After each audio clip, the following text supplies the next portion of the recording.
우리 교재 69쪽 오늘 크리스찬의 가정생활 우리 세 번째 시간으로 함께 말씀을 계속해서 나누도록 하겠습니다. 우리 지난 시간에 아내의 자세에 대해서 아내의 부분을 좀 살펴보면서 잠언 14장 1절 말씀까지 우리가 함께 나누었습니다. 아내는 집을 세우는 자다라고 말을 했습니다. 아내가 가정을 견고하게 지켜나가는 것은 단순히 그냥 가정을 지킨다라고 하는 것이 아니라 행복한 가정의 이 모든 분위기와 집을 건축해 나가는 것과 같습니다. 이 잠언서는 솔로몬이 지었다 그랬죠. 여러분, 솔로몬은 1000명의 아내를 거느리고 있었습니다. 그런 그가 인생의 마지막 노년에 지혜서라고 불리우는 잠언서를 기록하면서 그 안에 지혜로운 아내는 어떤 여성인가? 바로 집을 세우는 사람인데 그가 고백하기를 여호와를 경외하는 것이 지혜와 지식의 근본이기 때문에 건강한 가정을 세우는 아내는 여호와를 경외하면서 집을 잘 세워가는 가정이다라는 것을 우리가 살펴보았습니다. 자, 우리 그 다음부터 한번 살펴볼까요? 돕는 배필의 두 의미. 여러분, 돕는 배필이다라는 말은 히브리어 말로 에제르 네게드라는 말 한번 따라해보세요. 에제르 네게드. 에제르라는 말은 원조, 도움 이런 뜻이고요. 네게드라는 말은 반대편에 있는 어게인스트 아니면 영어로 아포짓 이런 말입니다. 그러니까 돕는 배필의 의미는 뭐냐? 여기에는 두 가지가 있어요. 자, 어떻게 하는 것이 아내가 남편을 돕는 배필로 서는 걸까요? 여기 보면 점이 두 개가 있죠. 여기 교재 보면 점이 두 개가 있잖아요. 돕는 배필의 의미를 우리가 이렇게 이해해야 돼요. 첫 번째 점은 뭐냐? yes. 무슨 말이냐면 남편의 말에 상대방의 말에서 적극적으로 동의하고 동조해 주는 거예요. 이게 바로 가정을 건강하게 세워나가는 아내의 역할이에요. 근데 여러분, 또 하나의 점이 있죠. 돕는 배필이라고 했을 때 네게드라고 하는 말이 제가 아까 반대편에 있는 말이라 그랬잖아요. 그러니까 아내는 노도 할 줄 알아야 돼요. 그러니까 첫 번째 돕는 배필로서의 역할은 뭐냐? 남편의 말에 예스로 동의해주고 동조해주는 거예요. 하지만 두 번째는요, 모든 것에 다 예스하면 안 돼요. 안 되는 건 안 되고 잘못 가는 것은 노라고 말할 수 있어야 돼요. 사실이요, 근데요, 이것을 지혜롭게 할 수 있는 아내라면 정말 슬기롭고 지혜로운 여성이겠죠. 대부분의 우리 한국의 가정들을 보면 한쪽으로 많이 치우쳐져 있음을 보게 돼요. 무슨 말이냐면 남편의 권위가 강하면 여성들이 노를 못해요. 그런데 반대의 경우도 있어요. 이 남편보다는 여성의 권위가 힘이 조금 더 세면 여성들이 노를 많이 하게 됩니다. 그러다 보니까 건강한 가정을 이루는 것이 사실 쉽지가 않습니다. 돕는 배필로서 가정을 건강하게 세우는 아내들의 특징은 뭐냐? 예스와 노를 바르게 균형 잡히게 하는 거예요. 이해가 되시죠?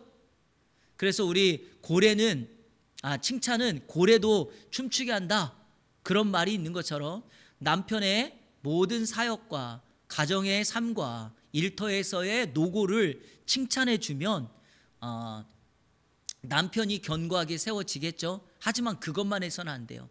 잘못한 부분에 대해서는, 안 되는 부분에 대해서는 노를 말할 수 있어서 그렇게 예스와 노를 균형 잡아 세워가는 것이 돕는 배필의 역할이다라고 하는 거예요. 이해가 되십니까? 네, 됐습니다. 자, 니은, 남자는 과연 여자의 말을 듣는가? 이 질문에 대해서 여러분 어떻게 생각하십니까? 남자는 여자의 말을 잘 듣습니까? 듣기도 하고 안 듣기도 하고 그러는 거예요. 근데 여러분, 이거는요, 한편으로는요, 남자의 성격과 성향이 어떠냐에 따라서 그렇게 하겠죠라고 말하기보다는 우리가 지금 아내의 자세에 대해서 말하고 있으니까 이거는 우리가 여성들의 지혜로움을 잘 발휘하면 남성들이 여성의 말을 잘 따라할 수 있게 된다라는 것을 먼저 말씀을 드릴게요. 자, 그러면서 우리 다음으로 바로 넘어갈게요. 창세기 2장 23절. 자, 우리 성경 찾습니다. 창세기 2장 23절. 자, 아내의 자세의 세 번째는 창세기 2장 23절입니다.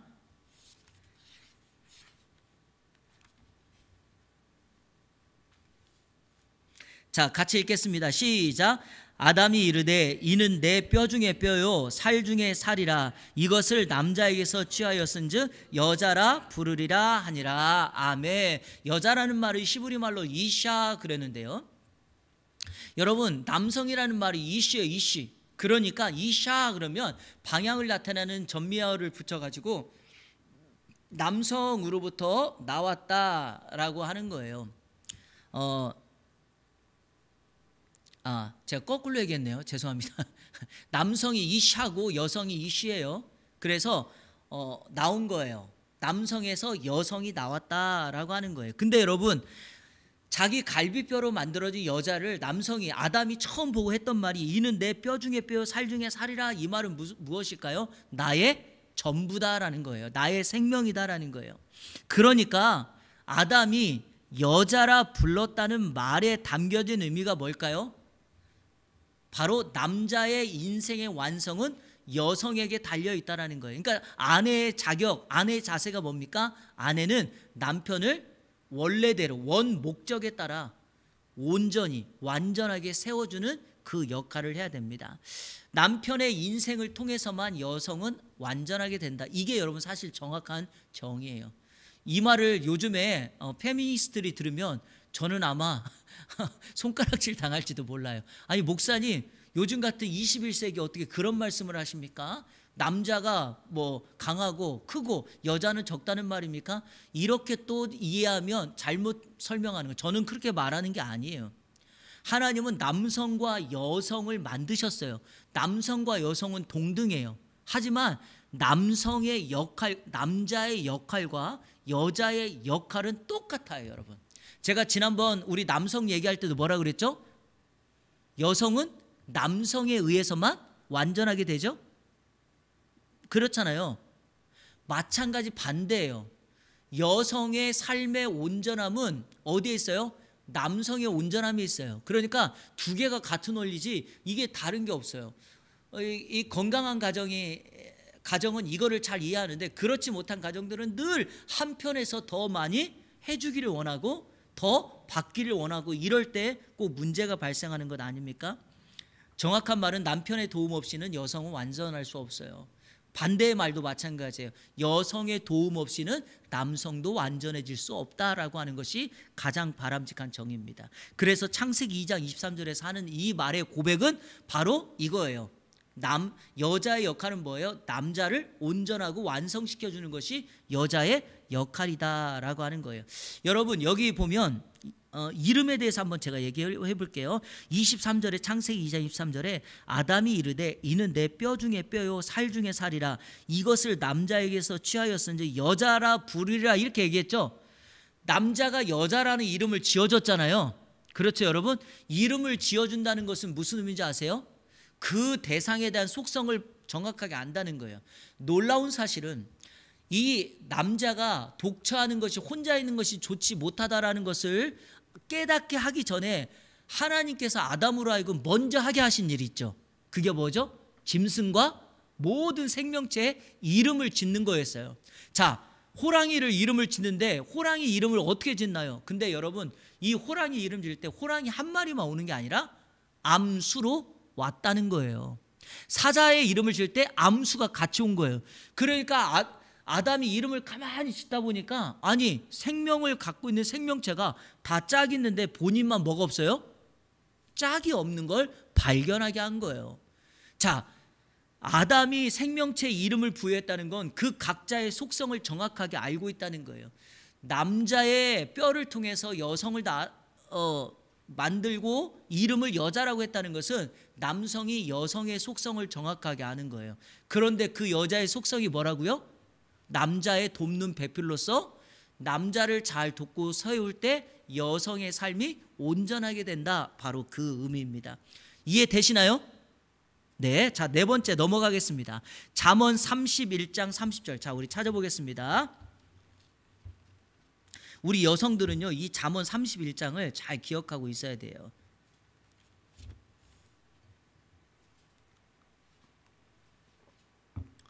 왜냐하면 잠언 31장은 현숙한 여인에 대해서 솔로몬이 말하고 있는 잠언의 결론과 같거든요. 자, 잠언 31장.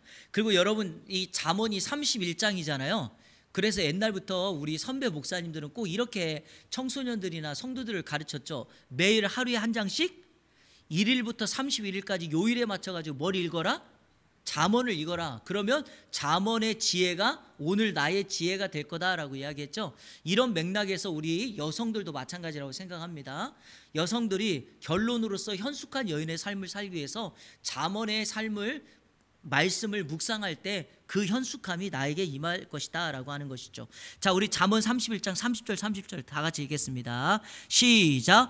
고운 것도 거짓되고 아름다운 것도 헛되나 오직 여호와를 경외하는 여자는 칭찬을 받을 것이라. 그 손의 열매가 그에게로 돌아갈 것이요 그 행한 일로 말미암아 성문에서 칭찬을 받으리라. 아멘. 여러분 보세요.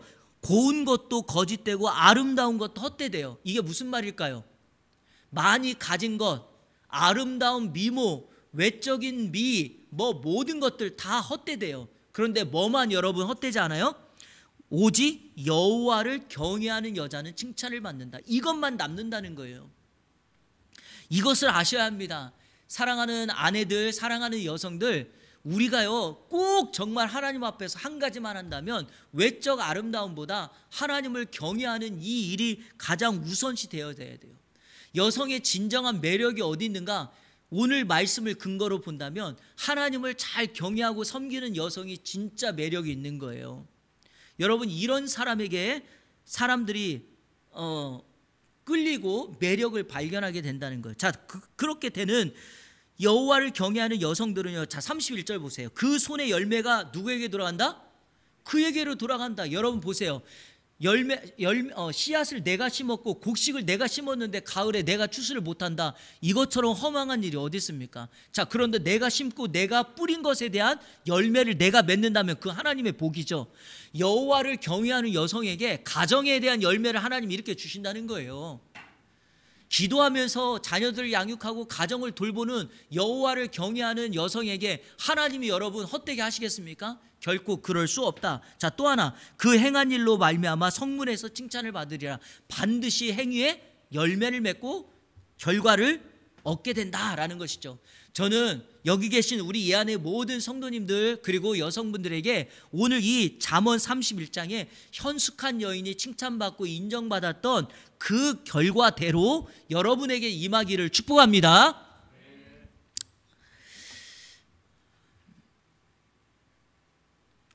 자, 우리 교재는 없지만 우리 성경 하나만 더 찾아봐요. 에베소서 5장 22절. 자, 신약성경 에베소서 5장 22절부터 24절.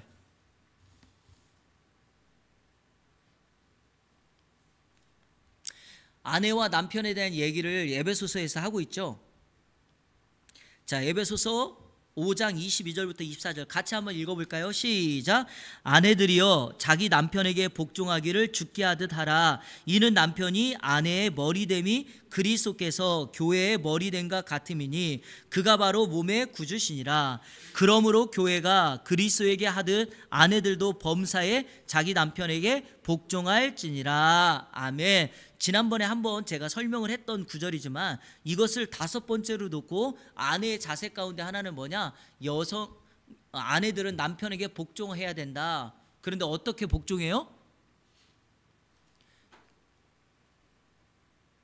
어떻게 복종해요? 교회가 예수님께 하듯이 그렇게 아내들도 남편에게 복종해야 된다라는 거예요.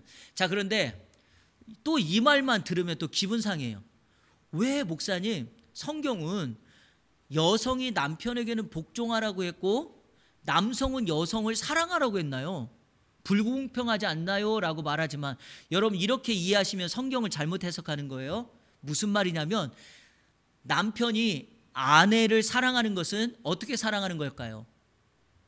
예수님이 교회를 사랑하듯 사랑하라는 거예요. 그러면 여기에 담겨진 의미는 뭐예요? 남자는 여성, 아내를 위하여 뭘 걸어야 돼요?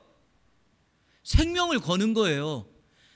근데 여러분, 자, 그런데 보세요. 아내는 남편에게 복종하라는 것은 뭐예요? 생명을 걸라는 말보다는 뭐예요? 그의 말을 따르라는 거잖아요. 사실 그래서 남편이 아내를 사랑하는 것과 아내가 남편에게 복종하는 것은 같은 맥락이에요.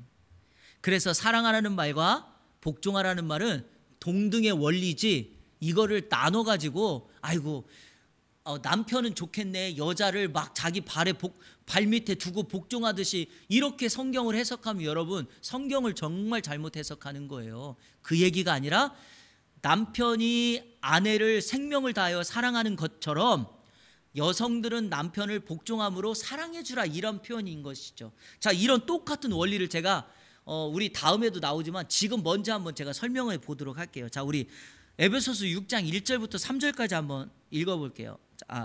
1절부터 4절까지 같이 읽겠습니다. 시작. 자녀들아, 주 안에서 너희 부모에게 순종하라. 이것이 옳으니라. 내 아버지와 어머니를 공경하라. 이것은 약속이 있는 첫 계명이니 이로써 내가 잘되고 땅에서 장수하리라. 자, 자녀들은 부모님을 뭐 해야 돼요? 자녀들은 부모님을 뭐 해야 돼요? 순종하고 공경하는 거죠. 자, 그러면 부모들은 뭐 해야 돼요? 4절 시작. 아비들아, 너희 자녀를 노엽게 하지 말고 오직 주의 교훈과 훈계로 양육하라. 목사님, 이거 너무 불공평하지 않나요? 아니, 자식들은 부모님을 사랑하고 공경하고 물심양면으로 섬기는데, 아니 부모님들은 자녀를 화나게만 하지 않으면 되는 겁니까? 이렇게 말하는데, 이것도 여러분 같은 맥락이에요. 무슨 말이냐? 자녀들이 부모님을 사랑하는 것과 부모님들이 자녀를 노엽게 하지 않고 주의 교훈과 훈계로 양육하는 것은 뭐다? 같은 맥락이에요. 자, 다른 말로 제가 쉽게 설명해 볼게요. 자, 우리 유교 사상에 이런 것이 있죠. 효가 뭐예요? 효도가 뭐예요, 여러분? 효도. 자식들이 너무 졸리세요, 다들? 오늘은 조금 빨리 끝낼게요. 자, 자식들이 부모님을 잘 공경하는 것을 우리가 효도라 그러죠. 근데 여러분, 이거는 유교에서 말하는 거지 기독교에서 말하는 효사상은 이것만 있는 게 아니에요. 자, 보세요. 자녀가 부모님을 공경하는 것도 효도지만 부모가 자식을 화나게 하지 않는 거, 이게 바로 뭐예요? 효도예요. 제가 얼마 전에 영상에서 금쪽이 있잖아요. 그 오은영 상담소에서 어떤 금쪽이가 엄마를 막 때리고, 아빠가 말하는데도 그 막대기 선풍기를 들고 아빠를 내리치듯이 막 하려고 하는 그런 모습들이 있더라고요. 요즘은 너무나도 역기능적인 가정들이 많아가지고 어려운 일들이 있는데, 여러분 이런 세상 속에서 우리가 꼭 기억해야 될 기독교의 효사상은 뭐냐? 부모님도 자녀들도 똑같이 서로에 대하여 공경하고 노엽게 하지 않으므로 효를 실행해야 된다라는 것이 기독교의 효사상이에요. 그러니까 아내와 남편이 하는 역할과 부모와 자녀가 하는 역할이 뭐하다? 똑같다라는 거예요. 자, 또 마찬가지예요. 주인과 종이 하는 역할은 다르지 않아요. 똑같아요. 왜 그런가? 자, 이거를 우리가 이해하셔야 돼요. 자, 여기 한번 보세요. 에베소서 5장 18절부터 21절까지 한번 읽어보겠습니다. 에베소서 5장 18절부터 21절 시작. 술 취하지 말라. 이는 방탕한 것이니 오직 성령으로 충만함을 받으라. 시와 찬송과 신령한 노래들로 서로 화답하며 너희 마음으로 주께 노래하며 찬송하며 범사의 우리 주 예수 그리스도의 이름으로 항상 아버지 하나님께 감사하며 그리스도를 경외함으로 피차 복종하라. 자, 여러분 두 개의 문장에 밑줄 쳐놓으세요. 18절에 오직 성령으로 충만함을 받으라 밑줄 치시고요. 21절에 그리스도를 경외하며, 자, 밑줄 쓰세요. 피차 복종하라. 제가 설명하려고 하는 게 이거예요. 우리가 성령의 충만함을 받으면 우리 삶 속에 나타나는 게 뭐죠? 시와 찬송과 신령한 노래로 서로 화답하며 20절에 항상 하나님께 감사해요. 근데 여러분 그것만 있는 줄 아십니까? 그렇지가 않습니다. 우리가 성령 충만한 그리스도인이라는 것은 21절처럼 나타나야 돼요. 뭐예요? 그리스도를 경외함으로 피차 뭐하라? 복종하는 거예요. 피차가 뭐예요? 피차 another, 서로. 그러니까 여기서 말한 거는 이거예요. 남편과 아내, 부모와 자식, 주인과 종, 피차가 서로 간에 뭐 해야 된다? 복종해야 된다는 것이 성령 충만 받은 성도의 삶의 결과예요. 여기 계신 여러분들이 예수 그리스도를 믿어 하나님의 자녀가 되어서 우리가 성령 충만함을 받는다면 여기 계신 남편 여러분, 여기 계신 아내 여러분, 배우자에게 서로 뭐 해야 돼요? 생명 다하여 사랑하고 복종하는 여러분의 삶, 우리의 삶이 되기를 축원합니다. 이해되시죠 이제? 그러니까 같은 원리죠. 이렇게 하셔야 돼요. 자, 넘어가겠습니다. 자, 우리는 남편의 역할 자세, 아내의 역할 자세 지금까지 살펴보았습니다. 기억이 안 나시는 분들은 한번 돌아가서 교재를 보시면서 여러분 적은 것을 한번 보시고요. 아시겠죠? 자, 오늘은요 부모 자식에 대하여 좀 살펴보겠습니다. 이거는 사실 제가 강의하기에는 좀 뜨거운 감자예요. 왜냐하면 저도 아직도 부모기도 하지만 아직도 자식이라, 아들이라 이거를 말할 때 아유 목사님은 정말 자신만만하게 잘합니까? 저 그렇지 못해요. 하지만 목회자로서 제가 우리 성도님들께 강의를 한다라는 거예요. 자, 먼저 부모의 의무를 보고 다음에 자식의 의무를 보겠습니다. 오늘 뭐 자식의 의무까지는 할 수 없을 것 같고, 부모의 의미도 제가 다시 한번 말씀드리지만 오늘 오후 예배 때 이 그리스도인의 크리스찬의 가정생활에 대해서는 제가 좀 시간이 지나더라도 우리 성도님들께 하나하나 좀 설명하고 싶어서 이 부분을 좀 자세하게 설명을 하니까 그렇게 아시고, 자, 먼저 부모의 의무를 우리가 하는데 먼저 전제 조건을 제가 여러분에게 말씀드리고 오늘 강의를 이 부모의 의무를 말씀드릴게요. 전제 조건이 뭐냐? 여러분, 자식은 부모의 소유가 아닙니다. 이게 전제 조건이에요. 우리가 실수하면 자꾸 이거를 오해해요. 아이고 내 강아지 내 새끼 그러다 보니까 내 소유라고 생각하는데 절대 그렇지 않습니다. 자식은 여호와의 뭐예요? 기업이에요. 하나님이 주신 선물이에요. 하나님이 우리에게 맡겨주신 거예요. 그러니까 전제 조건이 뭐냐? 부모의 소유물로 자녀를 생각해서는 안 되고 하나님의 소유로 인정해야 된다라는 거예요. 자, 그리고 또 하나 중요한 전제 조건이 하나가 있어요. 그 전제 조건이 뭐냐? 자, 여러분, 하나님께서 이 땅에 인간을 처음 만들 때, 자, 한번 물어볼게요. 부모를 먼저 낳았나요? 자식을 먼저 만드셨나요?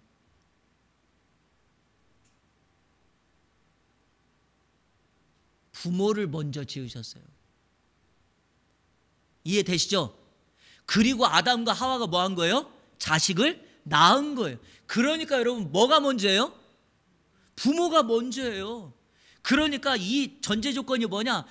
부모와 자식 간의 모든 실타래는 누구에게 있어요? 엄밀하게 말하면 부모에게 있는 거예요. 이 두 가지가 전제 조건이에요. 자, 그리고 오늘 우리 강의를 시작하면 되는데 여기서 중요한 원리가 바로 자녀들은 하나님의 소유고 부모를 먼저 만들었으니 우리 자신을 지키는 것이 중요하다는 거예요. 자, 그러면 우리 첫 번째, 자, 부모의 의무 첫 번째, 창세기 22장 1절과 2절. 자, 제가 다음 주 주일날 우리 이제 창세기 제가 믿음의 조상 아브라함 하고 있잖아요. 오늘 21장 마쳤고 다음 주에 22장을 할 건데, 제가 외부 집회에 가거나 누구에게 설교 부탁을 받으면 가장 많이 하는 설교 두 개가 있거든요. 그 중에 하나가 뭐냐면, 제가 이제 이 창세기 22장은 아직까지는 많이 안 하는데 가장 많이 하는 설교가 제가 그 사도행전 7장이에요. 스데반 스토리를 가장 많이 하고요. 두 번째 가장 많이 하는 게 이 본문이에요. 이 본문. 제가 창세기 22장을 정말 잘 알아요. 근데 오늘 제가 말씀 전체 맥락이 아니라 부모 자식 간의 관점으로 새롭게 이거를 여러분에게 여기 나와 있는 그대로 한번 설명을 해보려고 합니다. 자, 왜 부모의 의무를 말하면서 갑자기 다른 것도 아니고 아브라함이 아들 이삭을 번제로 바치는 말씀을 여기다가 먼저 기록해 놓았는가? 자, 우리 한번 보세요. 창세기 22장 1절과 2절.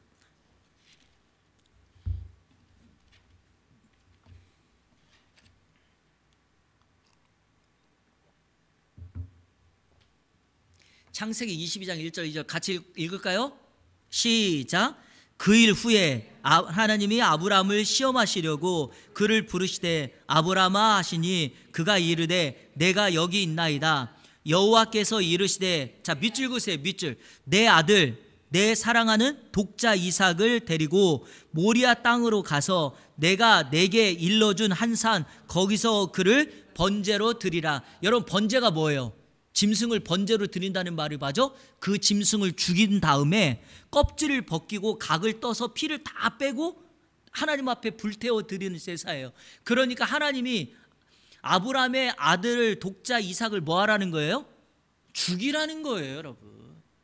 이게 아브라함의 마지막 테스트예요. 아브라함의 인생, 믿음의 조상 정점에 있는 마지막 시험인데, 여러분 놀라운 사실은 그 시험의 정점이 뭡니까? 부모의 사랑과 정을 내려놓는 시험이라는 거예요. 그러면 여기서 부모의 역할이 뭘까요? 하나님은 아브라함을 이렇게, 먼저 제가 시험 얘기를 한번 할게요. 여러분 성경에 시험이라는 말은 두 개의 단어가 있어요. 영어로 보면 테스트라는 말이 있고 하나는 템테이션이라는 말이 있어요. 그냥 한국말로 두 개 다 시험이라고 쓰지만 정확하게 여러분에게 이해를 돕기 위해서 테스트는 시험이라고 번역을 하고 템테이션은 유혹이라고 번역을 할게요. 그러면 보세요. 이 단어가 테스트인지 이 단어가 템테이션인지 뭘 보면 알 수 있나? 주어를 보면 알 수 있어요. 주어. 무슨 말이냐? 시험의 주어가 하나님이라면 하나님은 우리를 뭐 하는 거예요? 테스트하지 유혹하진 않아요. 아시겠죠? 자, 그러면 사단이 주어가 되면 사단은 우리를 뭐예요? 테스트하는 것이 아니라 유혹한단 말이에요. 그러니까 앞에 주어를 보면 이 시험이라는 단어가 이거 테스트구나, 템테이션이다 라는 것을 알 수가 있어요. 자, 목적이 뭡니까? 자, 하나님이 성도들을 테스트하는 목적이 뭐예요? 신앙의 성장과 하나님의 복을 주시려고. 사단이 성도들을 유혹하는 목적은 뭐예요? 우리를 쓰러뜨리고 넘어뜨리려고 하는 거예요. 그러니까 완전히 달라요. 그러니까 이런 맥락에서 하나님이 저와 여러분에게 복 주시려고 아브라함처럼 반드시 마지막 시험, 믿음의 절정에 이르게 하는 테스트가 반드시 임할 거예요. 아브라함에게는 그게 뭘로 왔다고요? 부모의 정, 부모의 사랑으로 자식을 떼어 놓는 것, 그것으로 왔고, 사람마다 다 달라요. 어떤 사람은 건강으로 올 수도 있고요. 어떤 사람들은 부부 사이의 문제로 올 수도 있고요. 어떤 사람은 사업의 어려움 때문에 올 수도 있고요. 어떤 사람은 자식들의 문제로 올 수도 있고요. 인간관계, 이건 다 달라요. 그러니까 그 사람마다 다른데 아브라함에게는 그렇게 왔다는 거예요. 그럼 왜 그럴까? 이유가 있단 말이죠. 하나님이 아브라함에게 이렇게 요구하고 있는 거예요. 내가 너에게 이삭이라고 하는 아들을 줬는데 이 이삭이 너의 소유냐 나의 소유냐를 하나님이 묻고 있는 거예요. 그러니까 여러분 부모의 의미, 제가 전제 조건에 아까 뭐라 그랬어요? 자녀는 뭐다? 누구의 소유다? 이거를 인정하는 것이 부모의 첫 번째 의무이자 역할이에요. 여러분 여기서부터 시작하는 겁니다. 여기서부터 시작하는 거예요. 아브라함 입장에서, 자, 우리 이제 창세기의 배경을 아니까 제가 간략하게 생각해 볼게요. 이삭을 낳고서 하갈과 이스마엘을 떠나보냈죠. 지난주에 우리 살펴보았잖아요. 자, 그러면 이제 아브라함의 모든 시선과 모든 관심과 사랑이 누구에게 쏟아지겠어요? 이삭에게 쏟아지고 있어요. 더군다나 오늘 제가 설교할 때 뭐라 그랬죠? 아비멜렉까지 찾아와서 아브라함의 삶의 주변의 모든 위험과 위협으로부터 지켜주니까. 자, 이제 보세요. 외적 위험도 없어. 가정 안에서 문제거리들도 하갈과 이스마엘도 떠났어. 이제 모든 게 다 평안해요. 여러분, 모든 것이 다 평안하고 이삭에게 집중되어 모든 사랑을 이삭에게 쏟아붓고 있을 그때 하나님의 시험이 찾아온 거예요. 결국에 부모로서 이 자녀가 나의 소유냐 너의 소유냐라는 것을 우리 하나님이 묻고 있는 시험이다. 사랑하는 성도 여러분, 이때 우리는 분명히 하나님께 하나님의 소유입니다 라는 것을 보여주는 여러분 되시기를 축복합니다. 자녀는요, 부모를 통해서 하나님을 만나요. 믿으십니까? 제가 설명해 볼게요. 자, 아브라함이 하나님의 시험을 딱 받고 그 마음이 어땠을까요? 제가 이거를 다음 주에 해야 되는데 다음 주에 또 한 번 더 하기로 하고 오늘 잠깐만 설명을 해볼게요. 자, 하나님이 명령하셨죠? 아브라함에게 내 독자 이삭을 번제로 드려라 명령합니다. 자, 3절 한번 읽어보세요. 3절 어떻게 시작하죠? 아브라함이 아침에 일찍이 일어나 나귀의 안장을 자, 됐어요. 아브라함이, 자, 어제 하나님의 명령을 받았어요. 이삭을 번제로 바쳐라. 아브라함이 근데 어떻게 해요? 아침에 여러분 이게 즉각적인 순종이라고 생각하겠지만 여기 계신 부모님들 절대로 그렇지 않아요. 이거는 부모의 관점에서는 아브라함 입장에서는 이렇게 해석하는 게 아니에요. 아브라함은 뭐 한 거예요? 뜬 눈으로 나를 세운 거예요. 제가 얘기했잖아요. 저에게도 아들이 하나 있는데 이 아들을 죽이라고 하는데 어떤 아버지가 일단은 자고 보자 이런 사람이 누가 있어요? 일단은 자고 보자 내일 생각해보자 이럴 사람 누가 있어요? 잠을 잘 수가 없는 거예요. 아브라함은 뜬 눈으로 나를 세운 겁니다. 바로 그 하나님이 제가 이제 뭐 계속 설명을 드리겠지만 하나님을 만난 아브라함이 하나님께서 나에게 이런 명령을 하신 이유가 뭘까를 계속 묵상하다가 날이 새자마자 마음이 변할까 봐 어떻게 해요? 해가 뜨는 동시에 바로 길을 떠난 거예요. 이게 아브라함의 입장이에요. 그리고 우리가 아는 것처럼 하나님의 정한 그 장소 모리아에 있는 한 산, 우리가 그냥 모리아 산이라고 할게요. 모리아 산에 올라갔을 때 결국에 이삭을 잡아요. 자, 이제 됐어요. 여러분 한번 제가 이제 반대예요. 이삭의 입장에서 한번 생각해 보세요. 이삭의 입장에서. 자, 과정은 다 좋아요. 근데 과정에서 하나는 이제 이건 설명해야죠. 가다가 이삭이 아버지한테 물어요. 두 종을 데리고 왔는데 산에 도착했을 때 두 종을 산 밑에 놓고 이삭에게 땔감을 지우고 아버지 이삭 둘이 가요. 그러니까 이삭도 생각한 거예요. 틀림없이 이거 제사 지내러 가는 건데 재물이 안 보여요. 그러니까 아버지한테 뭐라 그래요? 아버지 땔감도 있고 다 준비되어 있는데 하나님께 드릴 재물은 어디 있습니까? 여러분 이 얘기를 들었던 아버지가 아브라함이 이렇게 이삭에게 말하겠어요? 야 이놈아 너는 눈치도 없냐? 너다 이러겠어요? 너잖아 이러겠어요? 그때 아브라함이 뭐라 그러죠? 하나님께서 예비하실 것이다 라고 하고 가요. 그때로는 아브라함의 마음은 송곳으로 찔리는 듯한 고통과 아픔을 갖습니다. 자, 그리고 올라갔어요.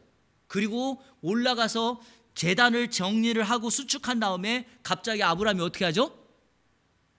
이삭을 붙잡아 결박하여 제단 위에 올려놨다라고 얘기했어요. 그리고 칼을 내리치려고 하는 그 순간에 어떻게 했어요? 하나님께서 아브라함에 나타나서 그 일을 멈추게 하시고 준비해 놓은 순양으로 제사를 지내게 돼요. 자, 이거는 이제 아브라함의 관점인데 제가 이제 묻는 거 이삭의 관점에서 한번 생각해 보세요. 이삭이 땔감을 맬 정도니까 대부분의 학자들은 청소년 시절이라고 얘기해요. 자, 이삭이 청소년 17세라고 한번 해볼게요. 우리 건호하고 수환이 나이라고 한번 해볼게요. 지금 15세라고 해볼게요. 자, 15세예요. 아브라함은 그럼 몇 살이에요? 아브라함이요 115세 아니에요. 자, 보세요. 115세의 어르신이 노인이 15살 청소년을 붙잡아가지고 묶으려고 할 때 이 15세 청소년이 아니 이놈의 영감탱이가 뭐하나 하고 힘을 막 써가지고 할 수 있어요 없어요? 저는 지금도 우리 예준이가 제 어깨 동무한다니까. 어깨 제가 2m가 키가 조금 덜 되는데 아들이 어깨를 딱 하면 제가 그 어깨에 확 잠겨요. 이런 아들이 힘을 꽉 주면 제가 어떻게 하겠어요? 그런 순간이에요. 근데 놀라운 사실은 이삭이 순종해요. 제가 말씀드리고 싶은 게 이거예요. 이삭의 하나님을 향한 믿음과 순종을 이삭은 누구에게 배웠을까요? 아버지한테 배운 거예요. 우리 아버지가 나를 하나님 앞에 제물로 바치면서까지 내가 하나님의 소유라는 것을 아버지가 인정하고 나보다 더 중요한 것은 하나님께 예배를 드리고 나보다 더 중요한 것은 하나님의 영광을 구하는 것이 더 중요하다는 것을 이삭은 이때 배운 거예요. 이때 집에서 이렇게 요람에다 놓고 아니면 뭐 글을 이때가 아닙니다. 모리아 땅의 그 현장에서 이삭은 배운 거예요. 그러니까 그가 평생에 살아가면서 아버지의 믿음의 조상의 위협을 이을 수 있었던 것은 뭐냐? 아버지에게 보고 배운 그대로 이삭이 한 거예요. 여러분 성경에 창세기에 4명의 족장이 나와요. 아브람과 이삭과 야곱과 요셉 4명이 나와요. 근데 놀라운 사실이 4명 중에 분량이 가장 적고 역할이 가장 적은 사람이 누구냐? 이삭이에요. 근데 이삭의 역할이 가장 적음에도 불구하고 이삭은 아브라함의 대를 잇는 믿음의 조상이었고 야곱도 요셉도 마찬가지예요. 그럼에도 불구하고 왜 이삭은 그의 삶 속에서 대표적으로 나타나는 믿음의 조상으로서 역할이 뭐냐? 여러분 다른 게 없어요. 첫 번째가 뭐냐? 우물 파는 거였어요. 우물 파는 거. 오늘 제가 설교했죠. 아브라함은 뭐의 대가라고요? 우물을 팠다 하면 샘이 솟는다는 거예요. 이삭은 똑같이 아버지가 했던 대로 우물 파요. 자, 두 번째, 이삭은 아버지처럼 가는 곳마다 제단을 쌓아요. 어디서 보고 배웠다? 모리아 산에서 배운 거예요. 마지막 세 번째, 이삭이 삶 속에서 나타나는 세 번째 특징은 딱 하나의 마지막 것은 두 아들을 뭐예요? 야곱과 에서와 야곱을 축복하는 그 스토리예요. 없잖아요. 그러면 자 보세요. 이 세 가지를 이삭이 어디서 배웠다? 아버지에게 배웠다. 이게 부모의 역할이에요. 그래서 여러분 오늘 우리가 기억해야 될 부모의 의무 가운데 가장 중요한 건 자식들에게 그 신앙의 길을 따라 흔적을 남겨주는 거예요. 내가 가는 길, 내가 예배하는 자리, 내가 주님을 위한 충성, 그것을 우리 자녀들이 보고 우리를 따라오도록 하는 거예요. 자, 이제 결론. 하나님께서 아브라함에게 이삭을 모리아에 있는 한 산, 그게 모리아산이라 그러잖아요. 여러분 모리아라는 말이 정확하게 무슨 뜻인지 혹시 아시나요? 여호와께 보여지다 이런 뜻이에요. 여호와께 보여지다. 그러면 여러분 보세요. 우리가 하나님 앞에 보여지는 그대로, 까발려지는 그대로, 정말 모든 것이 그대로 있는 보여지는 그 모습 그대로를 하나님만이 아니라 우리의 자녀들이 보고 있다라는 거죠. 그렇다면 성도 여러분, 자 여러분, 이 우리 예안교회 지금 오늘 이 자리가 바로 어디입니까? 모리아예요. 여러분의 가정에 남편과 아내와 우리 자식들과 함께 있는 그곳이 바로 어디입니까? 모리아여야 합니다. 부모의 모습이 하나님께 보여지고 우리 자녀들도 그곳에서 부모님의 신앙의 모습의 본을 보고 따라오는 것, 그거예요. 바로 그것이 우리가 오늘 부모의 의무로서 해야 될 가장 중요한 역할입니다. 여러분 얼마나 멋진가요? 저는 바라기는 여러분들 가운데 아브라함처럼, 제가 지금 믿음의 조상의 설교를 하면서 목적은 딱 하나예요. 우리로 말미암아 믿음의 조상 축복의 통로가 되어서 우리가 받은 은혜를 흘려보내고 우리만이 아니라 우리 자녀들, 그 손주들, 다음 세대까지도 계속해서 이 복의 역사가 넘어가 이어져 세상을 축복하고 살아가는 하나님의 사람들 되기를 주님의 이름으로 축원합니다. 어제 해병대에 고 최상병이 발인식을 했던 거 아시죠? 그 부모님이 그 편지 쓴 거 여러분, 이게 눈물밖에 안 나와요. 읽을 수가 없어요. 한번 읽어보세요. 근데요, 누구를 원망하기보다는 이렇게 하더라고요. 앞으로는 내 아들과 같은 일이 다른 군인 장병들에게 있어서는 안 되겠다. 저는 그래서 이런 감동을 받은 거예요. 이 부모님 참 진짜다. 여러분 물론 원망이 있고 불평도 있고, 그래서 막 정부를 욕하고 그 군대 보낸 누굽니까? 그 장교들을 욕하고 할 수 있지만, 모든 사건이 그렇게 되어지고 난 이후에 이 부모님이 도리어 자식과 함께 군 생활하는 그 똑같은 아들과 같은 사람들을 걱정해 주는 그 모습이 진짜 부모의 모습 아닐까요? 저는 거기서 그걸 봅니다. 성도 여러분, 이번 한 주간 믿음의 조상처럼 부모의 역할을 감당하는 우리 모두가 되기를 주님의 이름으로 축원합니다.